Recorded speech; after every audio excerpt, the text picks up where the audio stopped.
कार्तिक मास के कृष्ण पक्ष की त्रयोदशी को धनतेरस का पर्व मनाया जाता है। इस दिन भगवान धन्वंतरी समुद्र मंथन से प्रकट हुए थे।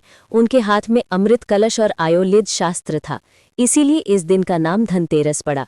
इस दिन स्वास्थ्य, दीर्घायु, सुख समृद्धि और अकाल मृत्यु से रक्षा के लिए पूजा की जाती है। कथा आती है कि राजा हेम का एक पुत्र था। उसकी कुंडली देखकर ज्योतिषियों ने कहा कि विवाह के चौथे दिन ही उसकी मृत्यु हो जाएगी और यमराज नाग रूप में आकर उसे ले जाएंगे। विवाह का समय आया। पुत्रवधू बड़ी बुद्धिमान थी। उसने चौथे दिन रात्रि को घर के द्वार पर दीपक जला दिए और आभूषण, सोना चांदी सब सजाकर रख दिया।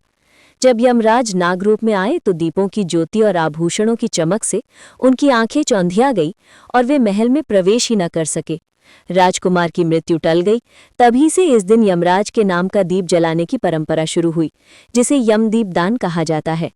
कहते हैं कि इस दिन माता लक्ष्मी और भगवान कुबेर अपने वाहन पर बैठकर पृथ्वी पर आते हैं और देखते हैं कि किसका घर स्वच्छ है, किस घर में दीपक जले हैं और भक्ति का वातावरण है। जहाँ स्वच्छता और प्रकाश होता है, वहीं लक्ष्मी और कुबेर प्रवेश करते हैं और वहाँ वर्ष भर सुख समृद्धि बनी रहती है। इस दिन प्रातः स्नान करके घर की सफाई करनी चाहिए। संध्या समय पूजा स्थान पर लाल या पीला वस्त्र बिछाकर भगवान धन्वंतरी, माता लक्ष्मी और कुबेर का पूजन करना चाहिए। तांबे या मिट्टी के कलश में जल भरकर उसमें सुपारी, सिक्का और आम्र पल्लव डालकर नारियल रख देना चाहिए और फिर दीपक जलाकर पूजन करना चाहिए।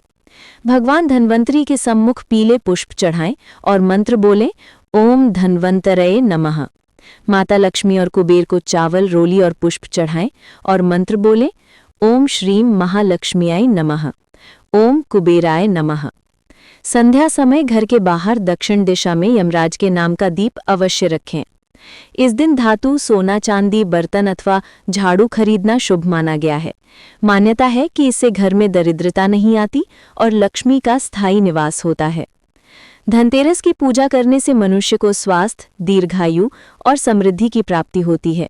रोग व्याधियां दूर होती हैं और घर में धन धान्य, ऐश्वर्य और सुख शांति का वास होता है। हे बहनों, आप सब इस दिन अवश्य ये विधि करें और अपने जीवन में सुख समृद्धि, स्वास्थ्य और लक्ष्मी कुबेर का आशीर्वाद प्राप्त करें। अगर ये कथा और विधि आपको अच्छी लगी हो तो हमारे चैनल को लाइक करें, शेयर करें और सब्सक्राइब करना ना भूलें, क्योंकि हम आपके लिए ऐसे ही पवित्र पर्वों की कथाएं और पूजा विधि बड़ी मेहनत से लाते हैं।